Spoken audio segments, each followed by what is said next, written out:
Calma, respira comigo e caminha em jornada.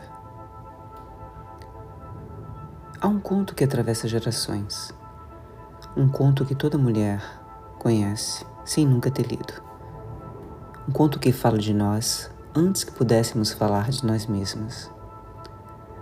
Clarissa Pinkola o recupera no livro Mulheres que Correm com Lobos, capítulo 6. A procura da nossa turma, a sensação de integração como bênção. É a história do patinho feio, que se reconhece cisne. Mas no fundo, não é sobre a figura simbólica, o pato, o cisne, e sim sobre um ser, uma criança, colocada no ninho errado, uma alma que nunca foi reconhecida, um ser que cresceu entre aqueles que não enxergavam sua natureza, que não contemplavam, que não o acolhiam. Você percebe que já existe, com toda certeza, a negação, antes mesmo do desejo do teu nascimento. Aqui, a história da mulher, que é chamada de inadequada, estranha, exagerada, divergente, inconveniente, deslocada, profana, antes mesmo de existir. Perceba o corte e é aqui que se inicia a nossa jornada analítica, o Diário da Tântrica em análise.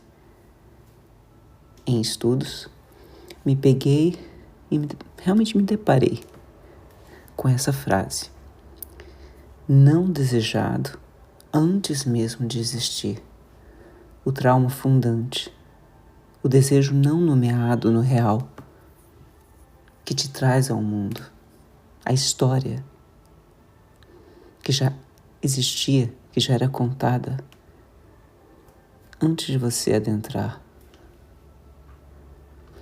em cena.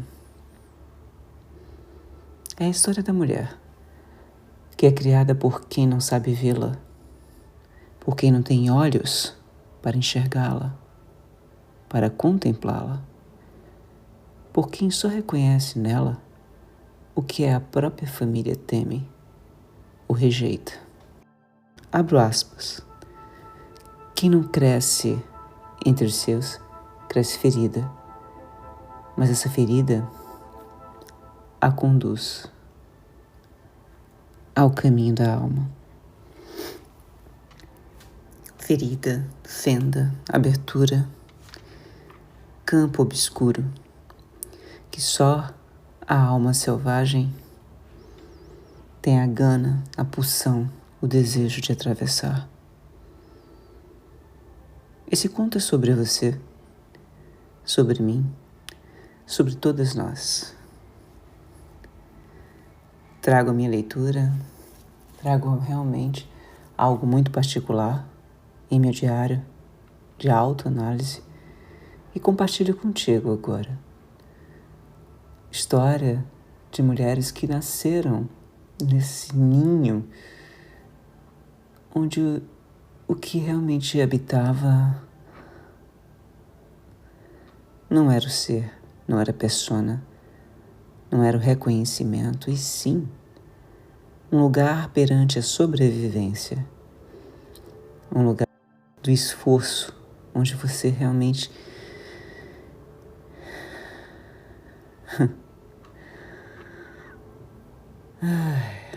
onde você duvidava da sua própria força,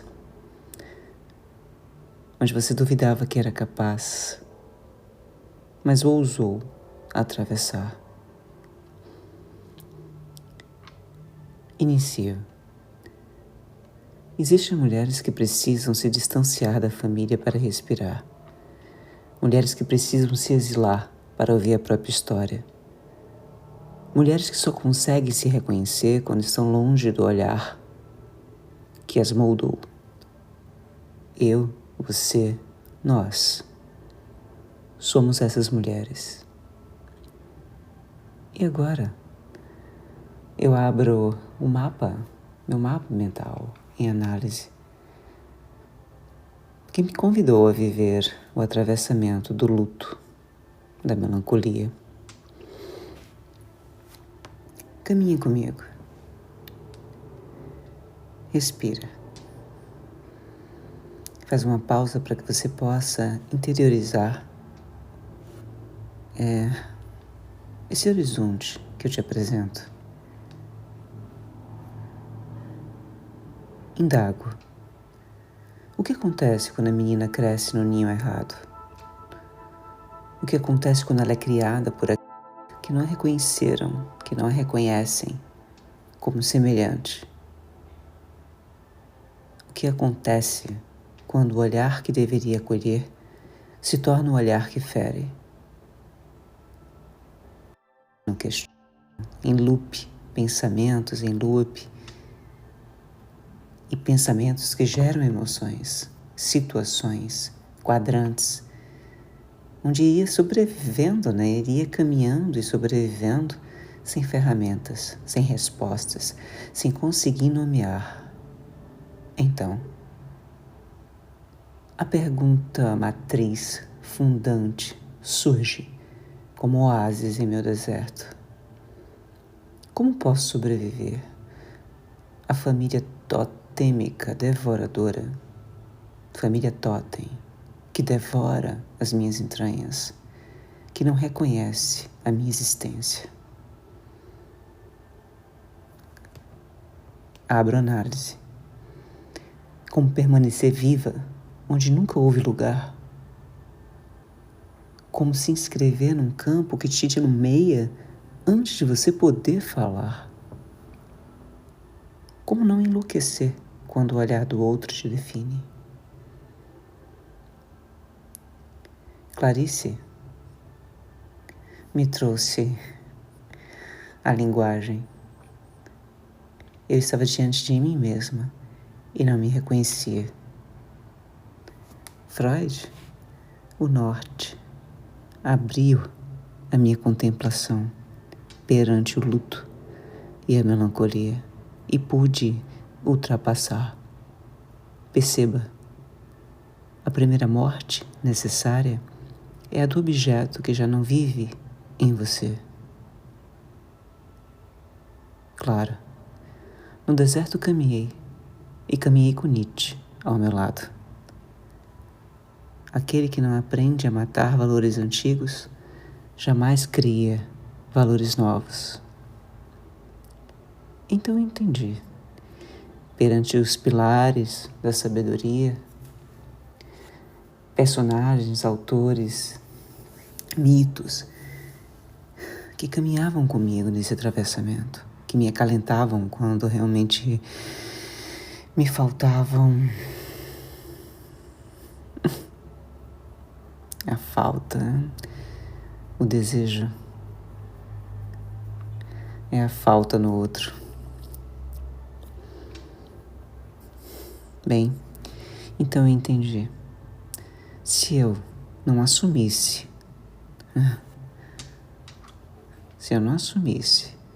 o meu corpo, os meus pensamentos, e se eu não assumisse que o meu desejo em eliminar, para ser mais sutil, a figura, o objeto, a família totêmica em minha psique, eu nunca nasceria. Eu cresci repetindo para mim que realmente foi necessária a morte psíquica do meu pai para que eu pudesse transcender o totem, o nome do pai. Mas quando realmente, perante uma frase que eu escutei dele, realmente é mais profundo, então. Mas a frase foi realmente uma situação que vivi e eu falei, eu vou desapegar. E ele entregou a palavra, sabe, que abriu realmente a minha oração perante a paz. Amém. Foi o que ele me disse. Naquele momento eu me libertei. E libertei a minha lucidez, a minha paz de espírito. Naquele momento, eu adentrei na melancolia. E realmente aqui nesse episódio talvez não seja o melhor momento para apresentar o que seria melancolia perante o luto familiar. Apenas indagações que possam abrir quadrantes em tua jornada, abrir o mapa mental em tua jornada, é um convite realmente. Então, sigo, né, nessa análise e observo o espelho que me devora, o espelho devorador, o olhar do outro, o olhar da família que me moldou e que me fez acreditar o que eles acreditavam que eu era, perante um olhar moral. Medite. Antes que você pudesse se ver, te disseram quem você era. Antes que você pudesse sentir, te disseram o que você sentia. Antes que você pudesse desejar, te disseram o que você deveria desejar. E assim, a família se torna o totem. Um totem patriarcal, devorador, silencioso, sádico. Bem, o pai da psicanálise te entrega, né, no ensaio Totem Tabu. Se você desejar aprofundar o seu estudo, afinal, o diário está aberto não só a buscadores, mas, acredito eu, psicanalistas, psicólogos, buscadores sensoriais. Acredito que falo com você. E nesse totem, você não era filha. Perceba, era objeto, era eco. Era bode expiatório do trauma transgeracional. Era aquele patinho simbólico, aquele patinho da história da Clarice, condenado à sobrevivência.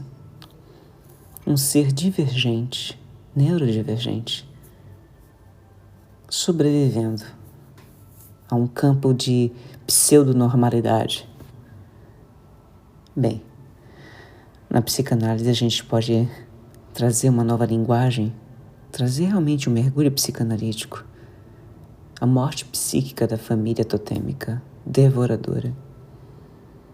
Abro esse ponto, abro esse estudo com toda certeza em meu diário. É um ponto que eu quero decupar em jornada. E me comprometo em jornada. Sublimação. Sublimar a morte psíquica como um ato de criação. Questiono. É necessário questionar, nomear, decodificar a linguagem para que você possa caminhar. O que nasce quando o totem cai? Quando o pai morto dentro de mim deixa de me governar? Quando a mãe devoradora deixa de me engolir?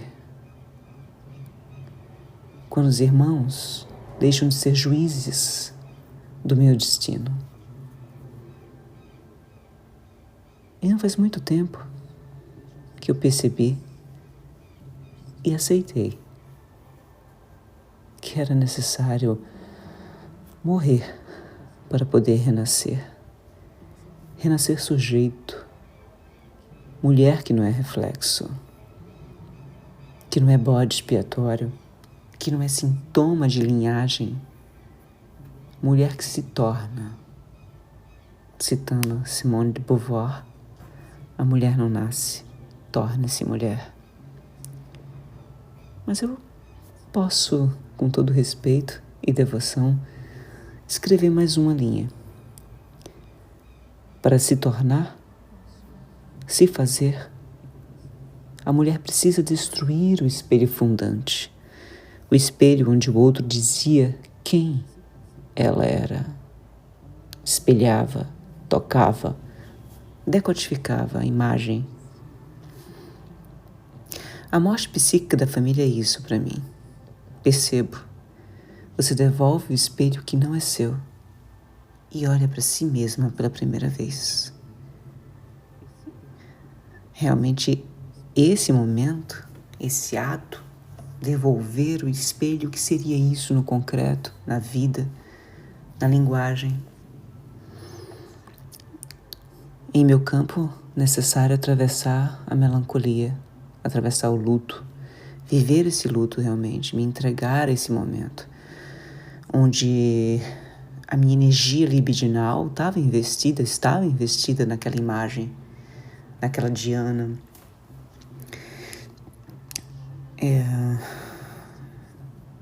Gerada pelo eco do trauma familiar. E realmente atravessar esse luto, me deparar com a melancolia do outro lado da margem. Posso te dizer que ainda estou vivendo esse momento, mas atravessando em sublimação. E bem, aceitar essa morte, aceitar que era necessária a morte psíquica, esse questionamento me trouxe até aqui, até você. Foi a forma que encontrei de sublimar e investir energia libidinal novamente em nossa jornada, em nossa temporada, esse chamado que faço aqui, agora. E a pergunta fundante: por que uma mulher, por que você precisa matar os pais para nascer? E o que decodifiquei e te entrego agora divido. Porque enquanto a família viver dentro de você, como nome, inscrição, narrativa, espelho, linguagem, molde, imagens, você não existe. Você é apenas eco. Apenas herdeira do trauma fundante. A alma precisa sair para encontrar a própria matilha. Clarissa.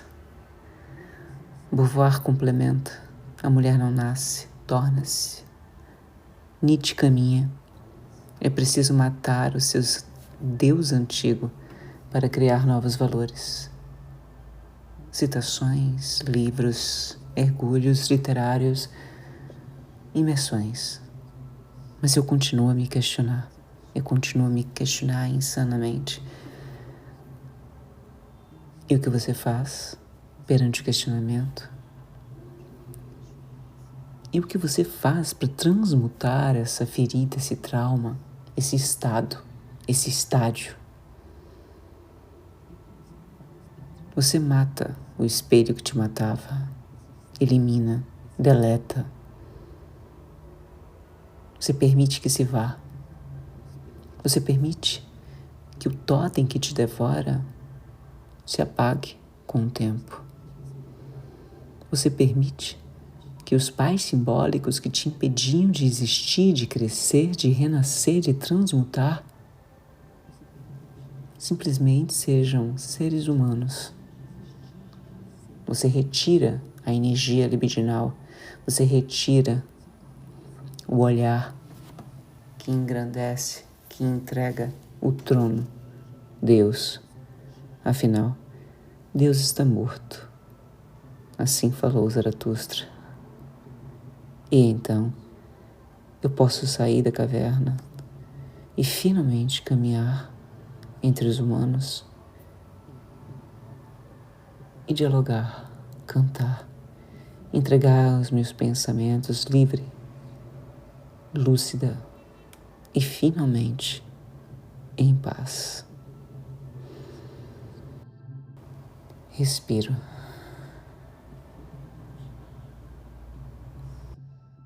Bem,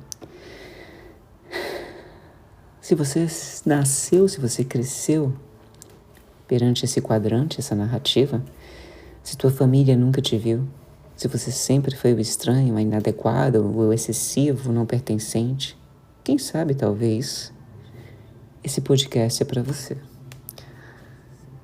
Pretendo, assim, decodificar o espelho fundante, entender e decodificar a violência do olhar moral, familiar,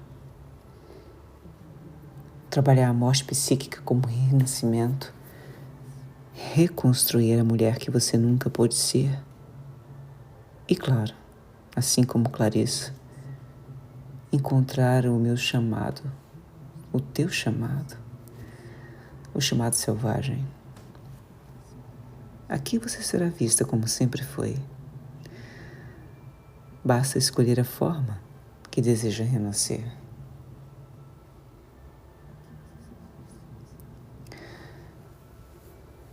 Se algo em você se abriu, se algo doeu, se finalmente fez sentido, não guarde isso sozinha. Siga nossa trilha, compartilha com uma mulher que precisa se lembrar de si.